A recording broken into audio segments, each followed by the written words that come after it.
4. Giving is receiving. The Buddha said, "Furthermore, Subhuti, when bodhisattvas act generously, they shouldn't attach to the concept that they are acting generously. This is called acting generously while not attaching to form, and acting generously while not attaching to sight, sound, smell, taste, touch, or concepts. If bodhisattvas act generously without attaching to concepts of generosity, their merit will be incalculable." Let me ask you something, Subhuti. The space to the east is incalculable, isn't it? Yes, sir, it is indeed. Good, Subhuti. And isn't it the same in any direction of the universe? Isn't space in any direction incalculable? Sir, that is correct. The Buddha said, "Subhuti, equally incalculable is the merit attained by bodhisattvas who act generously without attaching to the concept that they are acting generously. If bodhisattvas focus on this teaching with one pointed concentration, they will understand what is essential." In this chapter, the Buddha talks about generosity, and his words go to the essence of it. True generosity happens without any awareness of being generous. You just give. That's it. Nothing sticks to the action. It's an act of receiving as much as of giving. The giving is the receiving. And it's not that bodhisattvas shouldn't attach to the concept that they are acting generously. It's that they don't. It's nothing they have to monitor or strive for. When you're being generous and giving something with your whole heart, you're simply not aware of any generosity. You're not self-conscious. In fact, you would laugh if someone called you generous. It would seem ridiculous. When a mother breastfeeds her baby, does she think, "How generous of me"? That would be the furthest thing from her mind. Giving to her baby is giving to herself. When I was 5 years old, my most prized possession was a little brass bell in the form of a doll. It had a carved wooden handle with the faded, hand-painted face of a woman, and the bell was the skirt. I loved it so much that I could barely let it out of my sight. I remember taking it with me when I climbed a hill one day, and my father said, "If you get into trouble, just ring the bell, and I'll come find you." Then, at the kindergarten Christmas party, I gave it to my best friend, a little girl named Betty Jo. I saw that she wanted it, so I gave it to her. This is how we are in our natural state, before we're taught otherwise. The little bell was the first thing I ever thought of as mine, but mine wasn't yet a fixed concept. It was fluid, and the bell immediately became hers. When I came home, my mother asked me where the bell was, and when I told her, she was furious. "Byron Kathleen," she said. She usually called me Katie or Kat, but when she got angry, I was Byron Kathleen with an exclamation point. "You go straight to Betty Jo and tell her to give it back." So the next day, it was mine again. I never understood why my mother was so upset. She knew how much I loved the toy, and maybe she was projecting a sense of loss onto me. Or maybe she was trying to teach me the value of possessions. Whatever her reason was, I felt mortified. I didn't understand. All I knew was that I had done something wrong. I felt great shame that I had done something so foolish in my mother's eyes. After my experience in 1986, I never again had a sense of owning things. People would often give me presents just to express their gratitude, and I would give the present away as soon as someone admired it. I even gave away the gold wedding ring Stephen bought me. I gave it to a young friend of ours, but he returned it to me after a couple of minutes. A few years later, I gave the ring away again after one of my events to a dear man with multiple sclerosis, and he kept it. Stephen was amused because he understands where this tendency comes from. We were in New York at the time, and he walked me to Tiffany's, and bought me another ring. He said that as long as he had any money, he would always manifest another wedding ring, like a genie in the Arabian Nights. He cares about our wedding rings, and his caring is the only remnant of mine. Realization is of no value to me if I can't give you everything. And I don't give on purpose. That kind of generosity is simply who we all are without a story. The way you can know how much you're attached to any story is how much you hold back. When you hold back, you feel it. It's not comfortable. For 31 years, I have lived my life in service. I've devoted myself to the end of suffering in this apparent world. But I don't do it because I believe that anyone is actually suffering. I do it because I'm serving myself. That's how I think of compassion, as pure selfishness. I'm in love with everyone and everything I see because it's all me. I sometimes say that it's total vanity. Stephen tells me that the old meaning of vanity is emptiness. I love that. It's like the imagined bodhisattva who comes back to save all suffering beings. When someone tells me, "Katie, I'm desperate, I need you," I understand. I know that place. And I give them what I myself was given. There's not a choice. If someone is suffering, in other words, if someone is believing a world of suffering into existence, then that is what's left of me. It's my old self. It's one of my cells, one of the cells of my body that isn't as free as it deserves to be. And I know that the cell is perfect, except that it's saying it's not. So I stay there in my clarity, immovable. I know it's only myself I'm showing up for. I am the one in terror. I am the one in despair. I am the one I'm serving with the 4 questions and turnarounds of the work. I am the bodhisattva carried forward as your imagination. I'm both sides of the polarity, serving myself at all times. Nothing could be more generous than that. You said earlier that the memory of Paul and the children never came back to you. Yet in this chapter you describe a vivid memory of your doll with the brass bell. Would you explain the discrepancy? I have no idea. Images arise in my mind or they don't. I don't ask why they do or don't. What people call memories are, in my experience, images with silent words attached to them. I see them, and once they're noticed, they're gone. I only see what can't be seen, so I can honestly say I have no memory. If you don't believe that anyone is really suffering, how can you experience empathy for them or take their problems seriously?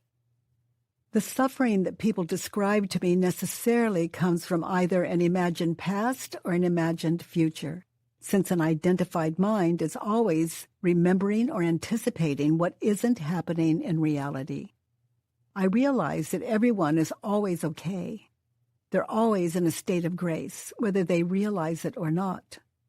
Empathy, the dictionary says, is the ability to understand the feelings of another person. To me, this makes sense. I understand that when people are suffering, they are me, trapped in a painful past or anticipating a dangerous future. And I respect this as I respect a child having a bad dream. To the dreamer, it isn't a dream.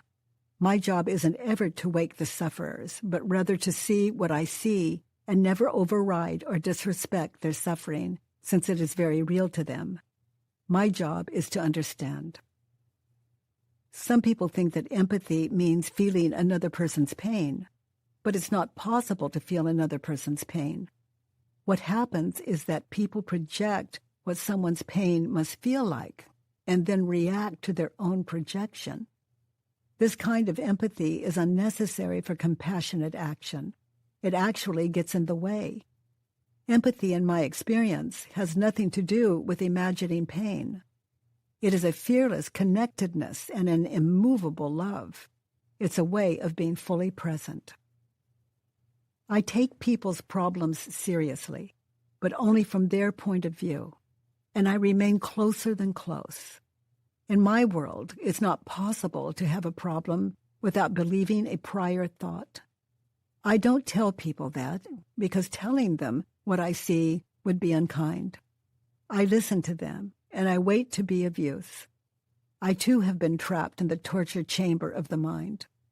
I hear people's delusions, their sadness or despair, and I'm completely available, without fear, without sadness, living in the grace of reality now. And eventually, as love would have it, if their minds are open to inquiry, their problems begin to disappear. In the presence of someone who doesn't see a problem, the problem falls away, which shows you that there wasn't a problem in the first place. The work in action. Dave didn't acknowledge me. Note, this dialogue and the others that follow took place before audiences of between 150 and 1,200 people. Each man or woman sitting opposite Katie on the stage had written out a Judge Your Neighbor worksheet. The instructions were, fill in the blanks below, writing about someone you haven't yet forgiven 100%. Don't write about yourself. Use short, simple sentences. Please don't censor yourself. Allow yourself to be as judgmental and petty as you really feel. Don't try to be spiritual or kind. A first experience of the work, as a listener or an onlooker, can be unsettling. Katie's deep compassion, which is totally without pity because she sees everyone as free, can seem harsh to those who are used to pitying others and themselves. I am your heart, Katie has said. If you invite me in, I am the depth you haven't listened to. It had to get louder to appear as me because your beliefs were blocking it out. I am you on the other side of inquiry.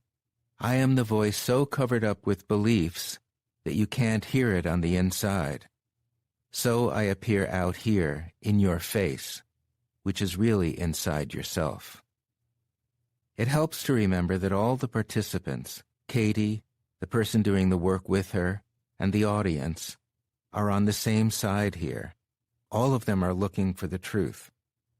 If Katie ever seems to be insensitive towards someone, you'll realize upon closer examination that she's making fun of the thought that is causing the suffering, never of the person who is suffering. You'll notice that Katie is very free in her use of terms of endearment. This annoys some people, not all of them New Yorkers. One reader of Loving What Is grumbled that if she wanted to hear a woman calling everyone sweetheart or honey, she would go to a truck stop in Oklahoma. To her, these endearments sounded conventional and insincere. For Katie, they are the literal truth. Everyone she meets is the beloved. Joanna. I'm upset with Dave because he walked away without giving me a hug or acknowledging me. Okay, so what's the situation? Where are you? Give me a picture of where you and Dave are. We were in the house, and he walked out the door to go to his car. He walked away without giving you a hug or acknowledging you. Is it true? Yes. He turned around and walked out of the house, walked to the car. I chased him to the car, and I was throwing my hands up, and he looked at me, and I said, "What's going on?" And he said, "What?" I said, "Are you just going to leave?" I felt completely unacknowledged. Sweetheart, the answer to the first two questions is one syllable, yes or no. When we do the work, we meditate on a stressful moment in time. Notice how your mind will want to justify your position and defend it and talk about it. Just notice that. Then come back to meditating on the question, is it true? Until you're shown a solid yes or a solid no, okay? He walked away without giving you a hug or acknowledging you. Can you absolutely know that it's true? You don't have to guess. Images will show you the answer. It takes stillness. Be a detective. If you believe it's true, be a detective. Try to prove yourself wrong, but be authentic. You can't fool yourself. Let the images show you. It takes courage to look. So can you absolutely know that it's true? No. Just feel that answer. Give it time to sink in. If you find a no, good. If you find a yes, that's good too. Then give your answer some room to be absorbed. Sometimes it's difficult when no is the answer. We may even feel that it's not fair for him to be right. We don't want to give him that. Okay, let's move on now to the third question.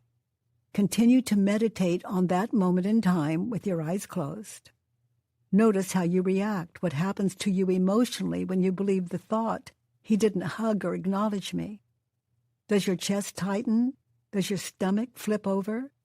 Do you get heated? Do you experience anxiety? Do you attack him with words or a look, a demand, an insult, or some form of punishment? Notice. How do you react when you believe the thought, he walked away without giving me a hug or acknowledging me? I get very anxious and needy, very needy. I doubt myself, I doubt my worthiness. My self-worth goes down. And then I feel like I have to beg him for attention. Then I start thinking, oh, I'm too needy, and I question everything. I get a desperate feeling almost, reaching, like trying to grasp for something that's not real. Just experience that and keep your eyes closed. Who or what would you be in that situation without that thought, as you witness this man you love as he walks to the car? Who would you be without the thought, he walked away without giving me a hug or acknowledging me? I would just notice him walk to the car. Continue to witness that moment without the thought. I'd probably notice what a handsome guy he is, too. So does that mean in the future when he walks away I should recognize... It's only about right here, right now, as you witness that moment, only the one you're contemplating now. Should I never expect him to give me a hug? Should I just accept that that's what he does? Now we're in a discussion, and discussions will never solve your problem. Let's move back to the work. Okay. This work is about noticing what was really happening, not what you thought onto what was happening. It's not a plan for what to do next.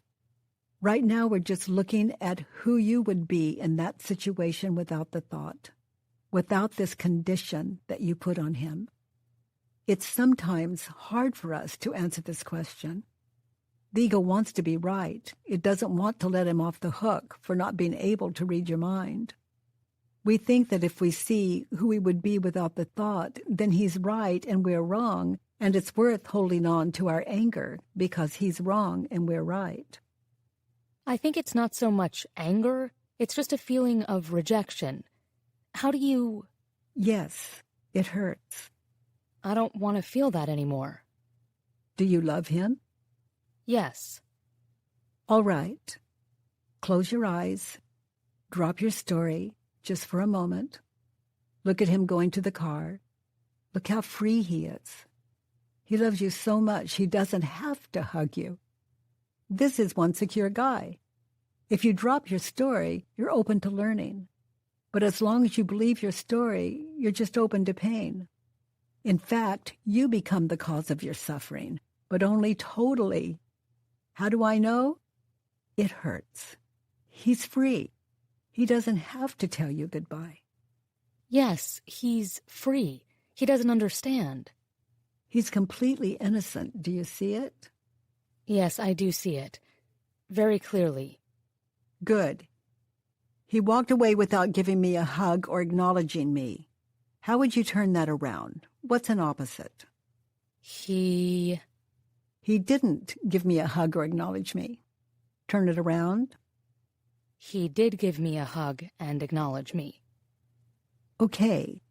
So, tell me, as you witness that situation, where is it that he did give you a hug and acknowledge you? Well, when he got to the car, he did acknowledge me when I made it clear he hadn't, or how I felt he hadn't. He looked at me and said, "What do you want me to do?" And did you say, "You are so handsome, I'd like you to give me a hug, sweetheart"? I did say it. You did? Yes, but I didn't say it like that. Oh, you're fun to hug in that moment. Yeah, I could tell it was not as...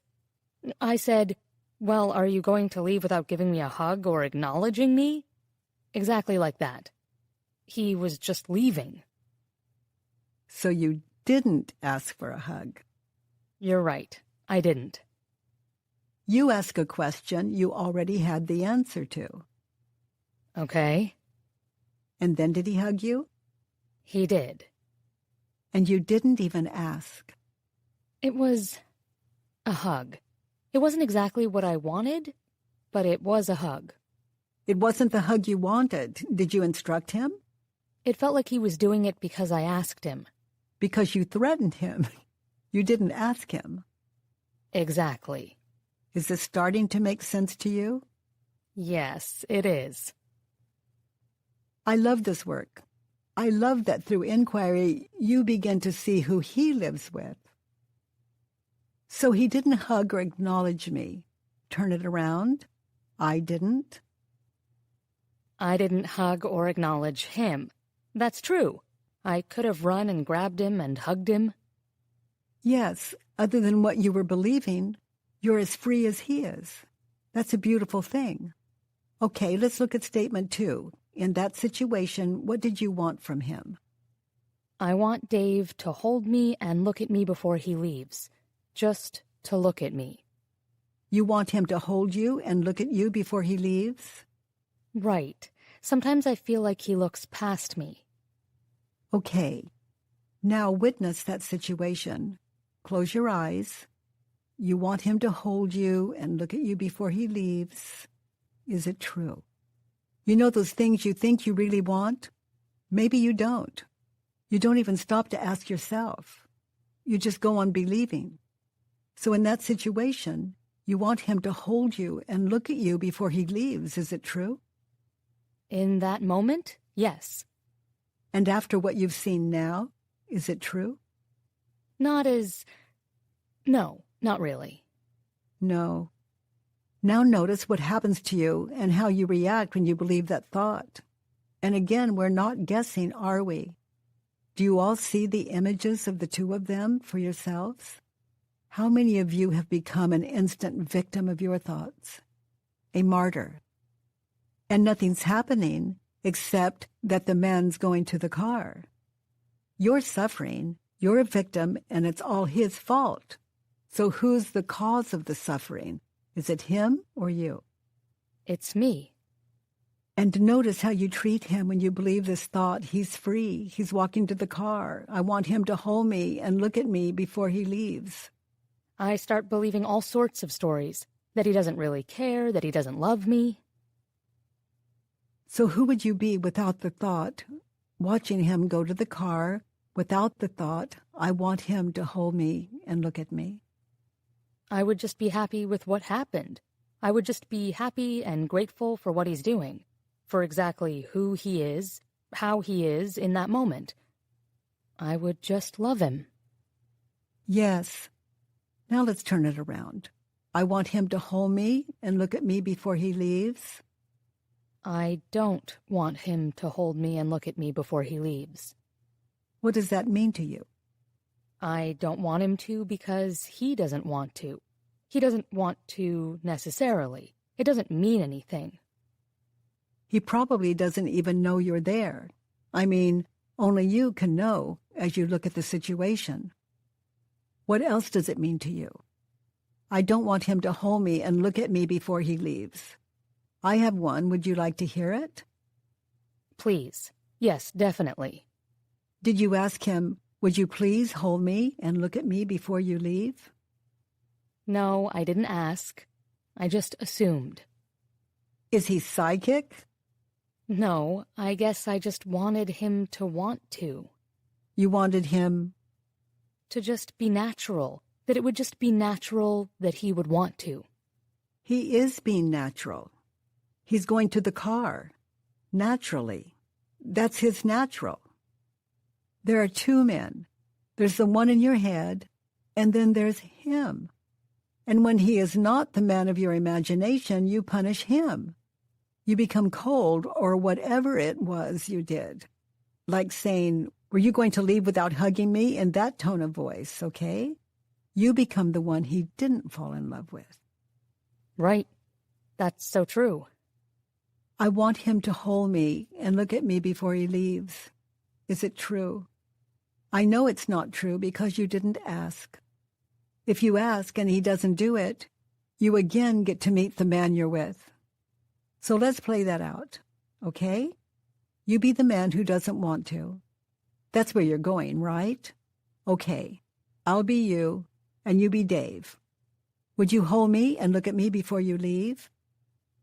I can't. I'm too mad at you. I can't do it. Because you're too mad at me? Oh, I understand that completely. And would you hold me and look at me even though you're mad at me? Could you possibly do that? It's really important to me. I really don't care about how you feel right now.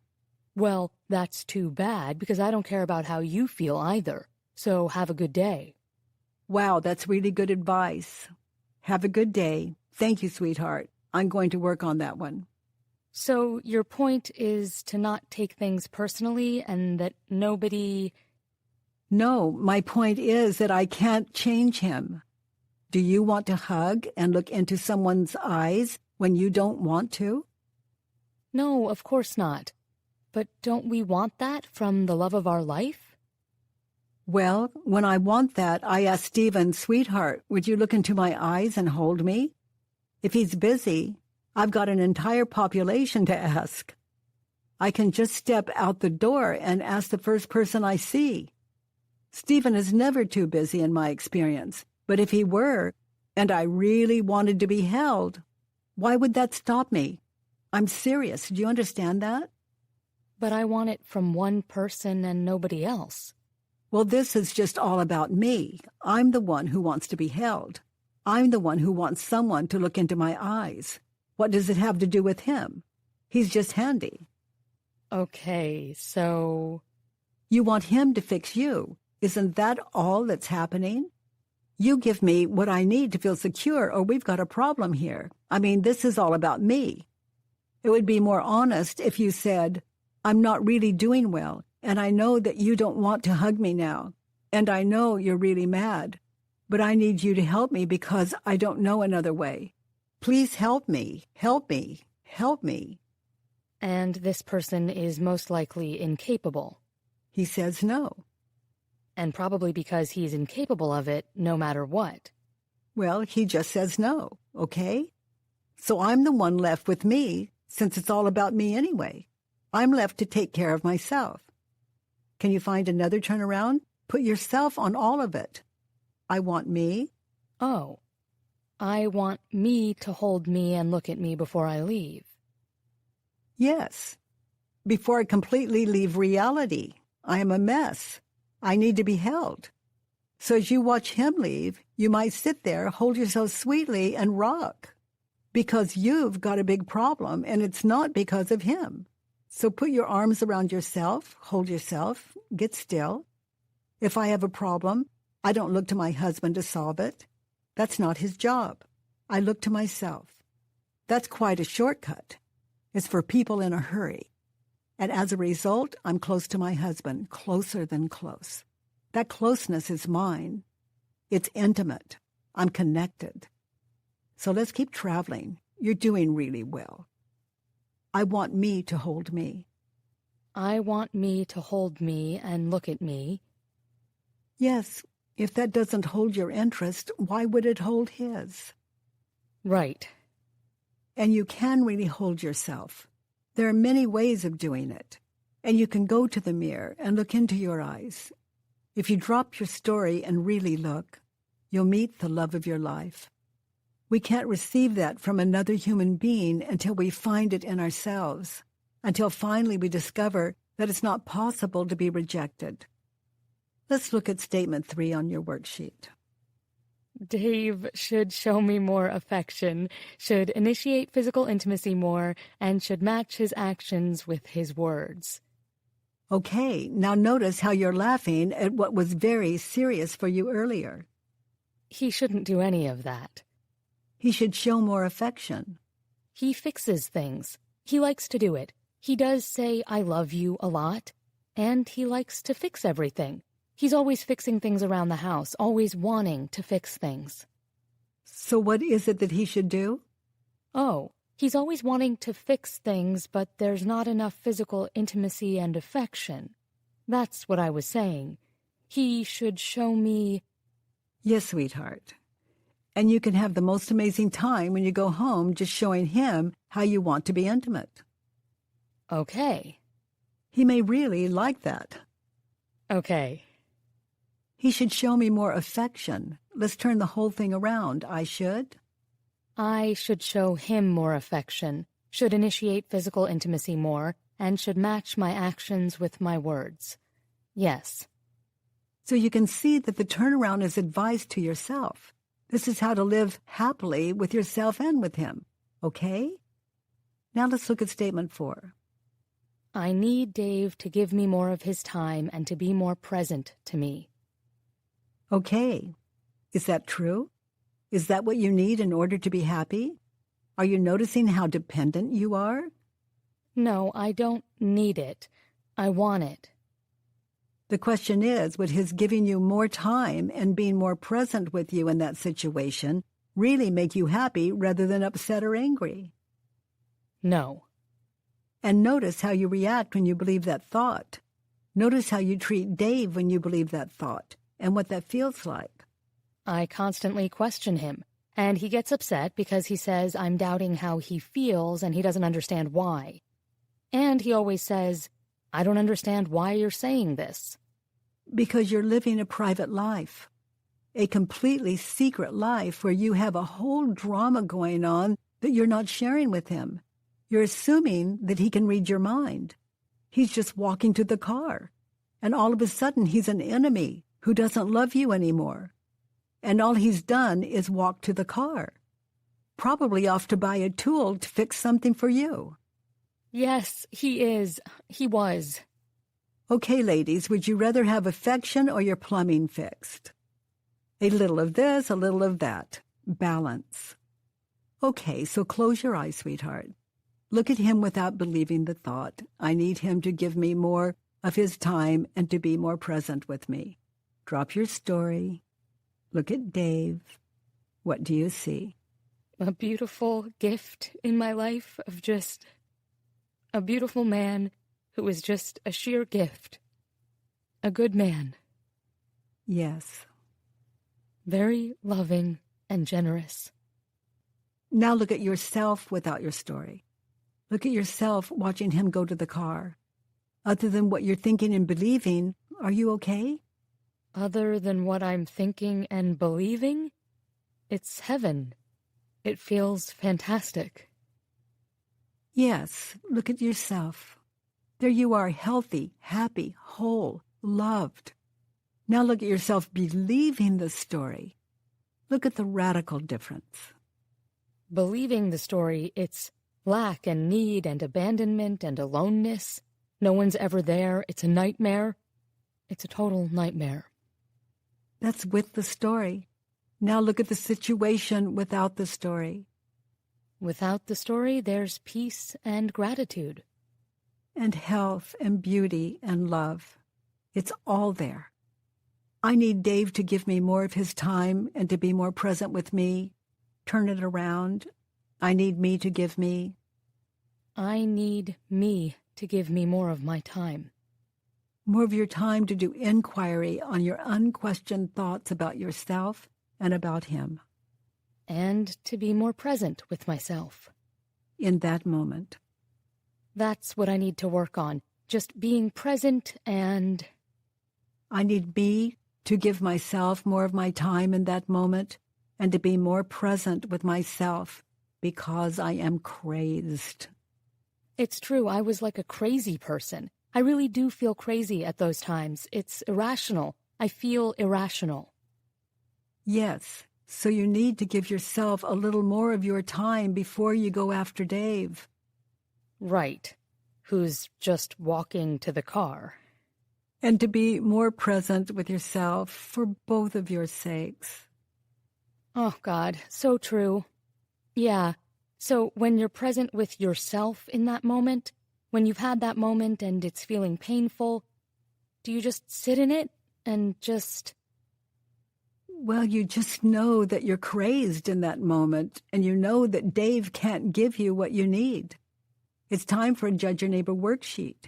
You fill it in with what you're believing, and then you question it. In other words, exactly what you've done here, only take more time with it.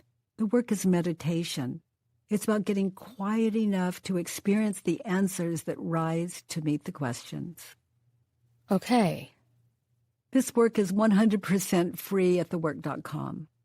The worksheets, the instructions, it's all there on the website, and it's all over YouTube. And we've developed a phone app for $1.99, which allows you to do the work wherever you go. And we have one for tablets where you can fill in a Judge Your Neighbor worksheet. And then there's an app where you can question just one belief at a time. So you can fill in a worksheet while you're waiting for your children at school or in line at the supermarket or wherever you are, anytime you're confused, hurt, or stressed out. As Dave drives away, sit down, identify your thoughts, write them down, and do your work. And then when he drives away, you're honestly able to say, I love you. It doesn't matter if he hears you or not. When you love someone, what does it feel like? Whom does that belong to, him or you, her or you? It's yours. When I say, Stephen, I love you, he knows that what I mean is, I love, and he's happy for me. Why would I give him the credit? And it's so beautiful. Of course I'd want to share it. Stephen, I love you. I mean, he's me anyway. What do I mean by that? Dave, for example, will only and always be who you believe him to be. No more, no less. Do you understand? You believed him in, and you believe him out. He'll always be who you believe him to be. You can never know him. To know yourself is what's important. To know yourself is truly to know all of us. Okay, let's look at statement 5. Dave is unaware, distant, and doesn't really love me. Oh, gosh. Okay. In that moment, I am?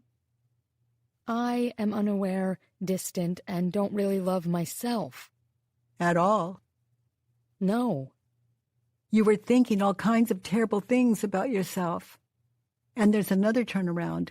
I am unaware, distant, and I don't really love Dave. I don't really love Dave? The man you walked up to and put your demands on.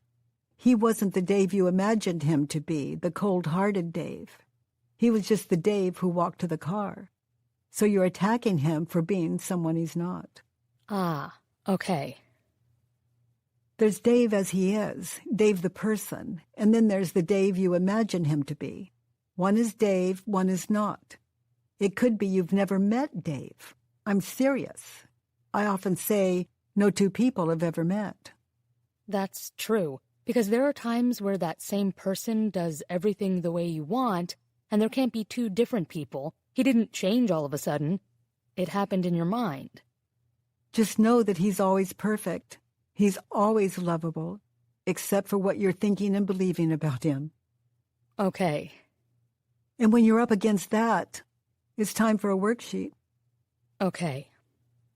Good. Now statement 6. I don't ever want Dave to leave me wondering and doubting how he feels about me. Okay, I'm willing. I'm willing for Dave to leave me wondering and doubting how he feels about me. I look forward to. I look forward to Dave leaving me wondering and doubting how he feels about me. It's another worksheet. Oh, geez. So, I suppose, is there going to be a day when he leaves and I'm okay with everything and at peace if I do enough of these? It's called a happy life. That's what I want. Yes. If Stephen drives away, doesn't say goodbye, never contacts me again, I just assume he's having a wonderful life. And when you love someone, isn't that what you want for him? So if he stays, good. If he goes, good. I love him. That's it. That's solid. Thank you. Thank you so much, Katie. You're very welcome.